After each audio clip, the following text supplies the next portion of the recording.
Cause niggas don't die. Yeah, yo, I'm creepy and crawling, and you're sinking your toilet. I'll be drinking from your spit, anything, cause I'm more or less an insect with 4 legs. People come in, I figure I'ma never be able to fly like a bumblebee. Try not to be underneath your sneaker, pitiful creature. You can't stand the crunchy sound I make when you squash me. Learn to live with me. Niggas are like roaches. Man, we better have some fun today. I know I say legend a lot, but this one, it's warranted. Living legend. We got Nas in the building tonight. Born in Brooklyn, New York. You might know this. His pops was a jazz musician from Mississippi. He's made records about this. Mom worked for the Postal Service in North Carolina. He has a brother who's also a rapper. He's a part of the group The Bravehearts. I didn't know that. When he was real young, his parents moved to Queensbridge. Nas ended up meeting Large Professor. Large Professor took a liking to him, brought him to the studio. And literally at the time, Large Professor was producing for Cool G Rap, Rakim. So Nas was just hanging in the studio and soaking up game. And when everybody would leave out, he'd go and record his shit. 1991, Large Professor, he produces a record for his main Source group. And they put Nas on it. It was like the first time anybody had heard Nas. MC Search comes into it comes into play here. MC Search started managing Nas and really helped Nas get to that next level. They got him signed to Columbia Records. MC Search put him on a Zebrahead soundtrack. I never even heard of the movie Zebrahead, but Nas was on the soundtrack and that kind of sparked him.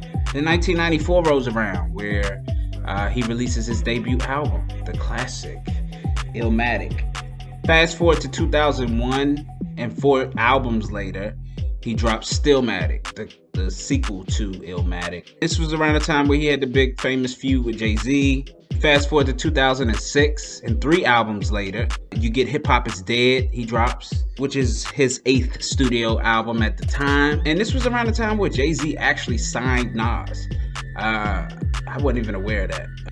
2012 drops Life Is Good. This is, after the breakup with him and Khalees and living his new best life. 2018, you get the infamous album made by Kanye West for Nas. 2020, pandemic year, you get King's Disease. That leads us right here to the album we're covering tonight. It just dropped. It is called King's Disease 2, which is the sequel to the first one. I gotta admit, I didn't hear the first King's Disease. I didn't hear it all the way through. So I'm kind of jumping in on the sequel to get sped up on what the fuck is happening.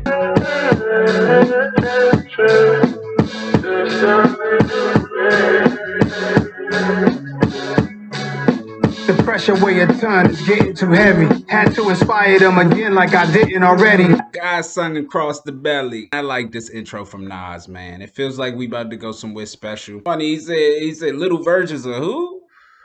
He's like, you can't be duplicated, but they used to call him the little version of Rakim. So it's just so funny to see him now. He's in like the Rakim status. It's just a perfect little intro vibe for him. And you don't really know where you're gonna go. Hey, hold up, come on, whoa. Right back at this. Right back, hold up, whoa. High on life, drunk off dark liquor, chicken eerie. Like I threw on Thriller, bitch, I'm a hard hitter. Rolex clocks and killers holding the order. Death Row East. Nas always had some goon ass niggas on the East Coast and West Coast that'll go for him now.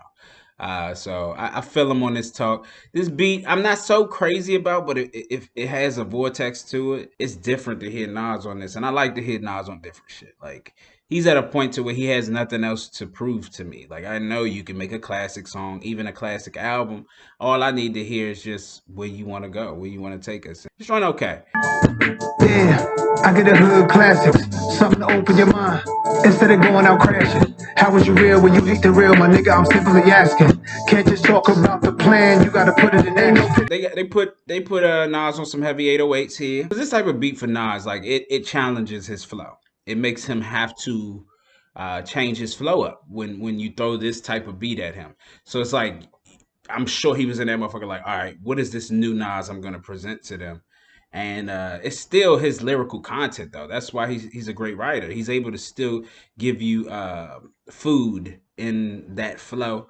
EPMD, we back in business. Ain't nobody fucking with us, come to your senses. He's the second coming of God, something to witness. Piece of shit flying your head like Mike Pence's. We in the trenches. I'm mad, better yet, I'm on the rampage.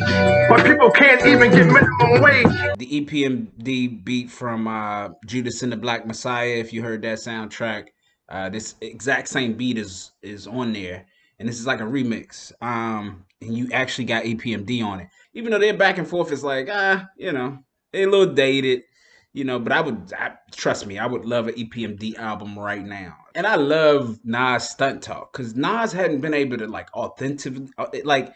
His stunt talk back in the day was just how gutter he was and how real he was. That was his stunt talk. But now he could stunt talk like Jay-Z. You get Eminem, and I'm always excited to hear M. He starts off a little like just experimental M. He's still like pushing the boundaries of like how fast can I rap on this joint to where it makes sense. But I'm filling that motherfucker with hella syllables and hella shit. He's like a comic book in a sense. Like that insane, like where niggas hitting the motherfucker and all you see is the aura of it. That's what he does. He does like lyrical Olympics when he hop on a beat now. But then they switch the beat up on him, and the way his flow continues to fall on that is real mastery. He be playing against himself, really. Musically I'm on Mars, walking all over the beat, putting my feet on the stars. I'm rocking like Lenny, thinking like Jimmy the first time he seen a guitar. Standing in front of where they shot about us and we gotta know who we are. I'm in rare form. Ooh, I like this. Because this is going into that different shit. Like you ain't never heard Nas on a beat like this. This is almost like it sounds like a video game sample that Hit Boy fucked around and gave him. And he like, yeah, that sound like that old Game Boy shit. Let me give you some shit. And then Nas proceed to give you like a flow you've never heard from Nas. Just this one song alone is pretty much better than the last album. And because I heard it, I skimmed through the last one. I didn't hear it intensively. But just off a surface level, bro. You wanted the talking, I'm talking it out. Put it in your mouth, what you talking about? Ooh, we got some flamage going on here. Every time they play this song, she like, this is my shit. But I really wanna know, do you love me or not? So say my name when you say it, baby, call me artist. Don't be afraid to ride my wave, my wrist is tsunami. When I wasn't getting paid, them bitches wasn't on me. Yeah, this different. This different right here. Because this is Nas on a nowadays beat. But he's doing it. He's like, this is a blueprint for like older rappers who need to know how to evolve that flow a little bit. The A Boogie come on that joint and just dumb it. And the weird thing about A Boogie is I compare him to like Bryson Tiller. And he kind of sound like how Tiller would rap on this motherfucker. But I love it. It's fucking killed that shit. And Nas just bring out the best of everybody. I would challenge to say this is the best YG verse I have heard. My thumb struck a lot of lighters, pulled a lot of all-nighters, banned from some after-hour spots. My crew would choose violence, move in silence. Who knew I grew to build an empire? Streets had me against the ropes, would have thought I was zip-lining. Texting the dresser, money on tech, pushing the Tesla. Here's a great sample here, and this song, like the beat might be boring to some people, but when Nas come on this, he breathes the life into it. And he's spitting bars, people. You got to actually listen to this record. This is not a record that you gloss over. He's actually like teaching you. He's doing the principles of hip hop. He's in tune. He is doing what God has aligned him to do. Don't be coming to this record just trying to jam. You gonna jam to it, but like, listen to what this nigga's saying. Hey, now we making it hell money. Yeah. I never met Muhammad Ali. Wish I did. My brother saw him. Champ told him nothing is real. Gave me the chills. Thought about it, that's how I feel. We on autopilot. No captain behind the wheel. Just came a little bit in my pants. Just a little bit. Just from listening to this. This sample is so beautiful. It's so fucking beautiful. See, for y'all niggas who just listen to one side of a genre, you ain't gonna get it.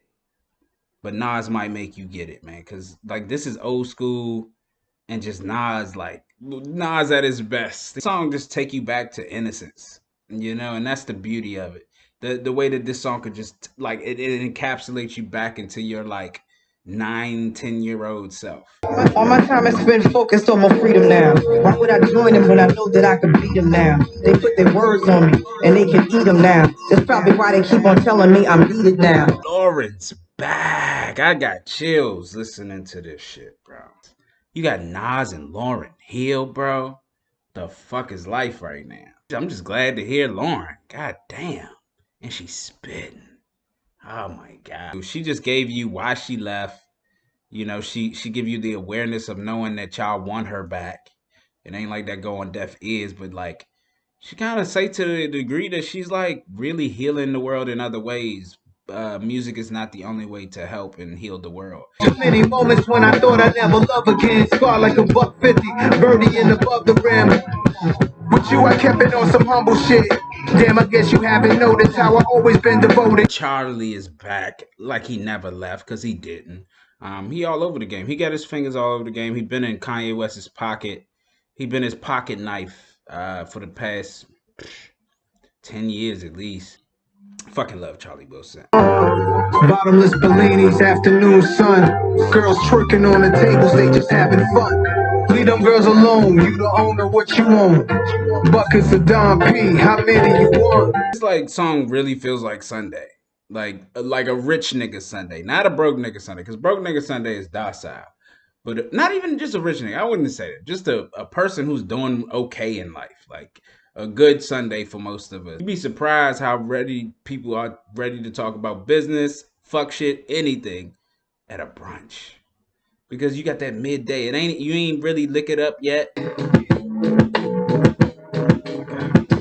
it up, let the radio blast. This a movie, can't catch it on HBO Max. Couldn't play me even back when we was playing tag. White snow covered the roof of the Navy Jag. See, I love great jazz, and his father is a fucking jazz musician. So he understands it probably 10 times even better than me. This beat is like, this is perfection in a sense. And I know young niggas don't know. They don't get down with the jazz influence shit as much as like older people do. But some young people know. And if you young and you understand what the fuck is going on this record. Look, vote yes on Hit Boy, bitch, I'm the city spokesman. They see we got this shit cracking and now they spirit broken. I'm standing on the green like the British Open and stacking ice on top of ice, but I'm not building snowmen. Now, I've always liked Hit Boy as a rapper, you know, and he's just such a he's so talented. He's like Jamie Foxx or some shit. If he do one more thing, he will literally be Jamie Foxx. He produces a little better than he raps. That's just because he does that more. If he focused more like, you know, like Kanye did back in the day on his raps, he'd be Kanye. Living in biblical times. Oh my God. First chapter.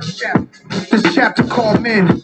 Given knowledge by the psychotic, the block was college. We don't add it up, then that shit'll leave us divided. It's sorta like 10 Commandments. I'm talking about men and standards. I'm trying to reverse the damage. You boys obsessed with. This shit is so triggering for me. I'm an artist, so like for me it's like, oh, I gotta go. He's like, fuck this show now. Niggas is dropping now. I thought niggas was gonna panty cake this year and I was gonna clean them up at the end of the year, but niggas like Nas is coming out going crazy. An amazing beat. I love the Nipsey insert at the beginning of it. This is just greatness, bro.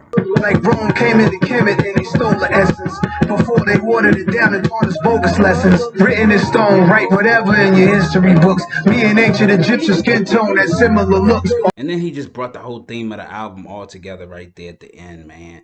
The King's Disease, he pretty much explained it in that song, but throughout the album. That is the best score I have given an album on this show, period.